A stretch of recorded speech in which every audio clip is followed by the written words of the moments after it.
Good morning, guys. This is week 18, day 1. We're back to exploring God's Word. Last week we talked about the United Kingdom. We had Saul, and then David, and then Solomon. Well, one of the things Solomon did is he had a lot of taxes. Because he's trying to do all these building projects, and they had lots and lots of taxes. And the taxes were really high. Well, his son, Rehoboam, come in and he gets the throne, and the people are like, hey, Solomon had these taxes and they're too high for us and it's hard on us, so can you make it easier on us?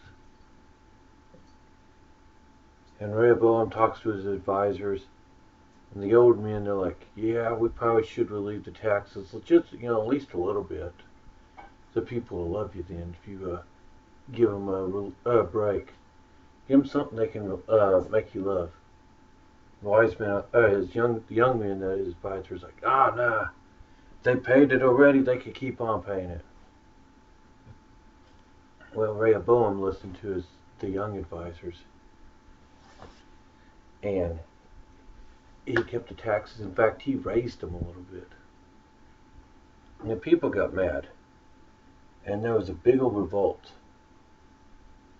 Big old civil war. Well, actually, I'm not even sure they actually had a war, but there was a big old revolt.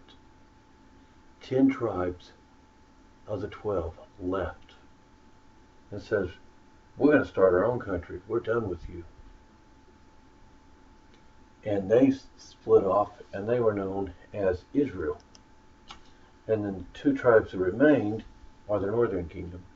And the 2 tribes that remained, they became known as Judah, or the southern kingdom. So, and if we look, that one, look at Judah. Now, Judah, they started off with Rehoboam, and they started getting some stuff, and they end up with 19 kings and 1 queen. Let's see, they start off in kingdoms divided about 930 BC. And they went through all the 19 kings. They even had a few prophets. They came in there too. Big name ones too. Isaiah, Jeremiah, prophesied mainly to Judah. And they even had some good kings. Let's see what? 1, 2, 3, 4, 5, 6, 7, 8 good kings that were righteous and trying to do the right thing. But I guess it'd be 11 bad kings and a queen that kept serving idols, ignoring God, getting into all sorts of trouble. And God gave them warning after warning after warning. He says, hey, judgment's coming. Judgment's coming. But somewhere around 586 BC, Jerusalem finally fell to the Babylonians. And they were all carried off. But now on the other hand, we have Israel, the 10 northern tribes. See, their first king was Jeroboam the first. They actually had 2 of them. They had 19 kings, but no queens. And they stayed evil pretty well the whole time. They left God. In fact, their first king says, hey, you know what? We don't want these people traveling to Israel all the time, down to Judah and Jerusalem. And we need a God in our country, so they went and set up 2 altars and got the people worshiping there. And they started off, not a bad idea. Let's give a place for them to worship God in their own country.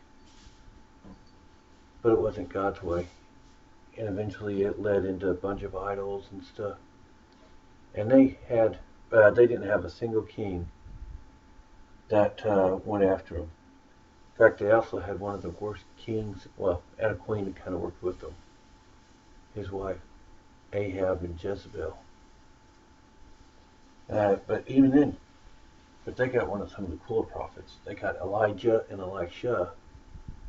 Both went with them. But yeah, they went and they were evil. And they were carried off by the Assyrians in 722 BC, much earlier. If you look here, they're carried off here.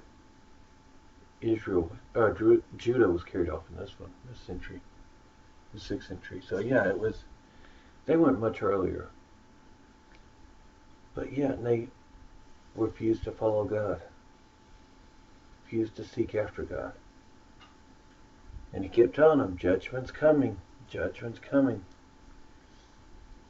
God's telling us too, hey, judgment's coming. We should follow him. And eventually judgment will come. We don't know when, but it's going to come someday. Anybody not coming for judging the world? Every single one of us. We do bad things in our life too. No one's perfect. And God's like, hey, you do bad things, you're going to be punished. Or you can go and seek me. Why don't we seek God? And God's saying, you can seek me and I'll forgive you. So we should look for God. Hey God, I want to live right. I want your forgiveness. Okay. So let's try to do that this week. And tomorrow we go back to the planograms, which we get to learn more about David. So we'll see you tomorrow. And next week we'll find out what happens to the prophets. So, alright, bye.